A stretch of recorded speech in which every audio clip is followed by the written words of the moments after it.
All in Sports Network. We love sports. It is Thursday, March 6th on your daily fix for all things Texas Longhorns right here on All in Horns, brought to you by Rogue Sports Network. I'm Tanner Carlson. That is Jake Jimerson. And after what felt like a very busy start to the sports week with baseball going on, and you had men's basketball taking on Mississippi State. The women's season was wrapping up over the weekend. And then in terms of the pro sports world, you've got the Stars playing some big games, NHL season kind of on their home stretch going into the playoffs. Jake and I, big NHL fans.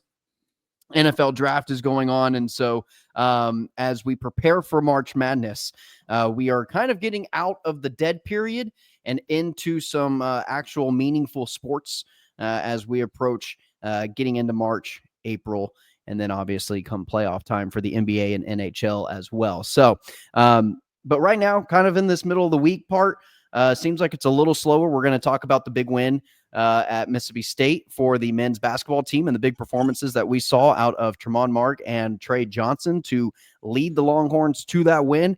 Not sure how much it means for the overall season, but it was the fifth win over a ranked opponent for this men's basketball team this season, which is hard to believe that is the case with the record that they have. And then we will talk Texas baseball and Texas softball as well. And then we'll get you out of here. Jake, how's it going? Yeah. I'm going to admit, I did not watch much of that Texas basketball game. I watched overtime. I chose the Stars. My sports heart chose the Stars because I've checked out a little bit. I had the dual screen. I had TV on the Stars, and then I had my phone on the Texas game for overtime. And I will say I'll be tuned in to Texas OU because that is two of the teams on the last four out. And you figure that game could decide who one of them potentially goes to the tournament. So definitely will be tuned. Do I think either deserve? No, I don't think either deserve a spot in the tournament. I think there are other teams more deserving, but if it is for a chance for Texas to get into the March Madness tournament, I will root for them to play in it, and I will root for them to win at least a game when we get to the tournament. So, kind of is what Would rather be in the tournament than not in the tournament. 100 times out of 100 times. Without a doubt. And Jake, big performances out of Trey Johnson and Tremont Mark in what was an absolute must-win game. We talked about it following the Kentucky game. You got to win 3 out of your last 5. Well, if you don't win that Mississippi State game, you have lost 3 of the 5 games you had remaining on your schedule. And so now with 2 games remaining against Oklahoma. And who else? Who's the last game of the season? Oklahoma. Oh, Oklahoma is the final game of the season. Yeah, okay. And then we got the SEC tournament. Sorry. I mean, more than likely the situation is beat Oklahoma, win the first game of the NCAA tournament, you're in the tournament. Right. I was a week behind, or a game behind. Yeah. But more than likely it's win against the Sooners, win one game in the SEC tournament. That pretty much, from what I've read and what people in the know have said, is that would lock them in a tournament spot. Gotcha. When 3 locks them out of the out of the first 4, they wouldn't have to play in the first 4. And that would probably be what, a 9 or a 10 seed? Yeah, I would think a 9 or a 10 seed is where they would fall. And they got a chance still. It's just it's hard to feel overly optimistic after, you win Kentucky and you feel like that kind of saved the season at the time. You're like, okay, now all they got to do is just play decent down the stretch, and they're for sure in the tournament. But can they improve the seeding? And instead, they lost 3 in a row to South Carolina, Arkansas, and Georgia. And that killed it for me. Those are all 3 teams that you should beat. All 3 of them are teams that you should beat. At minimum, you should beat South Carolina at South Carolina, and you should beat Georgia at home. Yeah. Losing to Arkansas on the road in overtime, it's more understandable. But when you sandwich that between a loss to South Carolina and a loss to Georgia at home, that were both embarrassing losses, it makes that pill a little bit harder to swallow. And so we'll see. I mean, they got to keep up this long win streak against OU. That's step one. Yeah. Tremont Mark, 24 points. Trey Johnson, 23 points. Trey Johnson was lights out from beyond the arc. He shot 6 of 9. His best 3-point shooting performance, maybe his best shooting performance, went 8 of 16, shot 50% from the field, and finished with 23 points. Just very efficient from the floor. Played 43 minutes. I mean, basically didn't come out of that game with an overtime appearance as well. Tremont Mark with 24, like I said, he went 9 of 13. The whole team shot fairly well, 48% from the field. Not a bad shooting night by any means. And then was 11 of 23 from beyond the arc. Yeah, that's kind of the concerning thing to me, though, is you shoot the ball that well. You have your 2 best players score a lot of points. And Mississippi State's ranked. I mean, they're number 25. Yeah, they're 8 and 9 term. They're 8 and 9 in conference play now, and you won in overtime. It's a big win. Don't get me wrong. It was on the road, but my frustrations with this team are still just front and center. And I still don't understand how Chindo Weaver went from week to week at the start of SEC play to never playing basketball again. Yeah. I'm assuming he's done for the season. I would assume so. Basketball is very vague on the injury updates, which I don't get why football is held to one standard in the SEC and basketball is held to another. I feel like it should be consistent. People don't bet basketball, Jake. Not college basketball. Oh yeah, no, there's not degenerate gamblers out there on college basketball. No, people don't bet college basketball, especially in March. No one does that. Yeah, but in the disappearance of Jordan Pope is part of the offense has puzzled me as well. And again, it's just so frustrating to really enjoy watching Trey Johnson, but really not enjoy watching this team. Yeah, I mean, Trey Johnson's shooting 45% on the year. With the high volume of shots he takes and a freshman. Yeah. He's putting up an all-time season. What's really disappointing about it is because if this team was better, he would be up for the John Wooden Award without a doubt. He'd be up for Player of the Year award, in my opinion. If Texas was, say, a 3 seed in the tournament, if they were the 9th or 10th ranked team in the country right now, there's nothing that would suggest that Trey Johnson wouldn't be up for Player of the Year award with the numbers of that he has put up throughout the season. If he shot the exact same that he's played all year. Yeah, even 15th in the country. Yeah. I mean, just a 3 or 4 seed would be enough, but they have a chance to somehow salvage the season and make the tournament. I'm not going to get my hopes up that that's going to happen. My hopes got up earlier this year after being all the way down. I'm not getting all the way back up. I'll be back up and hopeful. If they're in the tournament, I'll talk myself into them winning a game. I know it, but it would depend if it's a UConn as the 8th seed. Yeah, I mean, it depends who it is, but I'll probably talk myself into it, or at least go, it could happen. It would be our luck. It would be like a New Mexico or something where you're like, and then you lose, and buzzer beater, half court shot. But heartbreak. Yeah, they have a chance to salvage the season, and that's really my statement right now. I'm not getting overly optimistic. I'm going to watch the OU game. I checked out the Mississippi State game, watched a great Stars game. Stars that played a great game. Yeah, scored with 4 seconds left to win the game. Yeah. Watch the highlights if you haven't, but it's awesome. I'll be tuned into OU, but whole point of this story, they have a chance to make the tournament still somehow, partially because the bubble is really weak this year. Because there's not a lot of really strong group of 5 teams, and that's kind of causing the bubble to be very weak. But my thing is, and why I think their chances of making the tournament are lower than a lot of people are saying, is we haven't had conference tournaments yet. And some of these top group of 5 teams that are just penciled into the tournament right now, some of them are going to lose their tournament games. And then if a Drake loses, are you really not going to put them in over a Texas team who's 17-13 right now? I mean, so we'll see how it shakes out, but as of right now, they're still alive. Jake, let's go ahead and flip it over to the baseball world of things. They beat Texas A&M Corpus Christi on Tuesday night, a 15-5 win, a run rule in the 8th inning. And from what it was at a point where A&M Corpus Christi had 5 runs with on 2 hits. It was just kind of one of those games where they scored all their points in the 4th inning, and then Texas really was in control of the entire game from beginning to end, and really never looked back.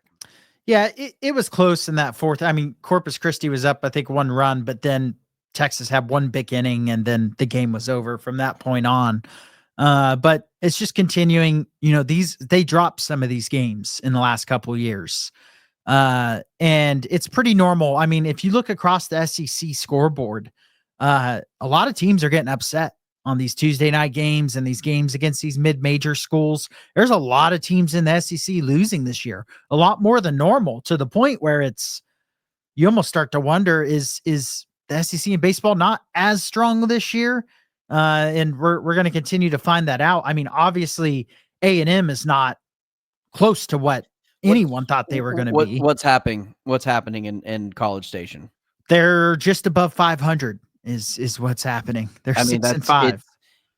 They will, if I'm a ranking system, whether it be D1 rankings or whoever it is, why would you have them in the top 25 to start the SEC play? Because they started number 1.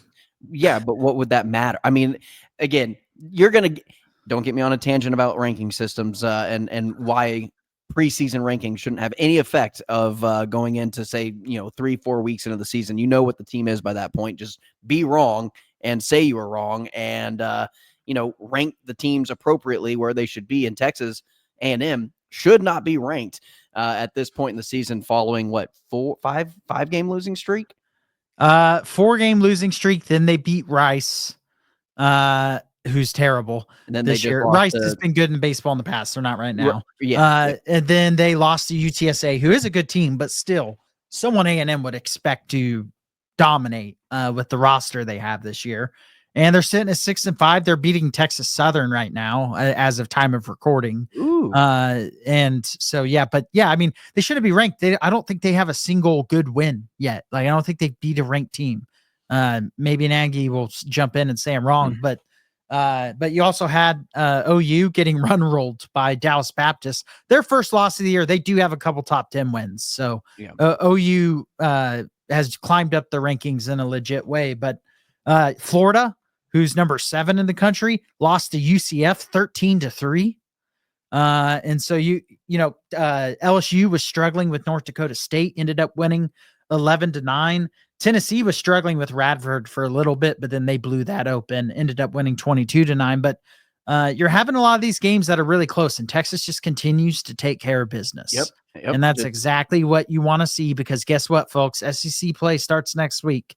Mississippi State is the first series, and I am very excited to get into SEC baseball play. Friday, March 14th, 6 p.m. in Starkville, Mississippi, against Mississippi State. That is the start of SEC play for the Texas Longhorns. Be tuned into that. Hopefully you don't have to pay $30 for a streaming service to watch that. But try to stay up to date on everything Texas baseball. It should be a very interesting, intriguing, and fun run come conference play once that gets going. Everything should be available through ESPN Plus at worst, because it's SEC, which has a deal with ESPN. Yeah. So I believe everything should be available. It is on SEC Network. Yes, it is. And actually, so is the Santa Clara series coming up this weekend. UT Arlington next week on Tuesday is on SEC Network. So we get a little stretch pretty much the rest of the season. Yeah, everything will be available where you don't have to pay what makes no sense in what some of these places are charging to watch for a month. But looks like the rest of the season should be watchable. So I'll be tuning in and be getting more and more familiar with this team than I've been able to so far. And lastly, Jake, let's go ahead and touch on softball. They had a win against Baylor. It was tonight, not tonight. Yesterday evening, they won 4-0 over Baylor. And it's been a long week for Jake and I, and so we're just trying to make it to the weekend at this point. But one in Austin, and they advanced to 21-1, and conference play has yet to even start, and they've played 22 games, and they've got a big tournament coming up in Ohio. It's the Ohio State Classic or something along those lines, and they will be playing 5 games over the course of Saturday through Monday, where they will play St. Francis, Oakland, Merrimack, Dayton, and Ohio State on March 10th. So, including a doubleheader on Monday against Dayton and Ohio State. So, before conference play even gets going, the women will have played 27 games before conference play starts. Yeah, you got to be built different to play softball. Those softball players are tough. Now it's not as much of a strain on their arm because it is underhand pitch, and I so don't care. the pitching staff. No, I get it, but like the rotation and stuff doesn't put as much strain on your body as it does the men's game. But you're right, playing a game like that, it's still mentally exhausting. You're still physically exhausted after the games, and so kudos to the softball team for putting up a marathon of a non-conference schedule. I'm sure they're going to be excited once things just kind of get into their place. No more traveling for these tournaments.